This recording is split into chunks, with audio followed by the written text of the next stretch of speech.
Could you tell me about when you taught Yiddish speakers in Sao Paolo? Not only taught, we also performed for them. That was a big moment for me, actually. It was one of these memorable performances.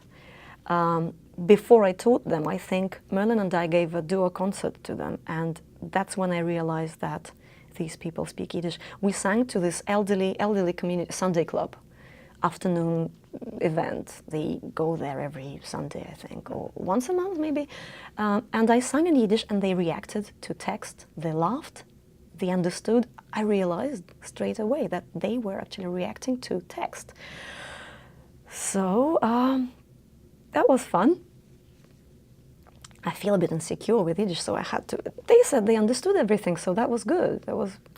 And then I taught them a workshop in Yiddish song. So what I tend to do is bring not the most famous songs. So they hadn't heard the songs. And also because there isn't much Yiddish singing happening there now.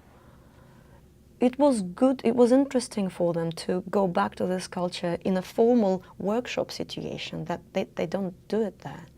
So they loved sharing. They made their comments on how it should be sung, how it should be pronounced, and they would say it like this, and this is not correct, you know, it was fun.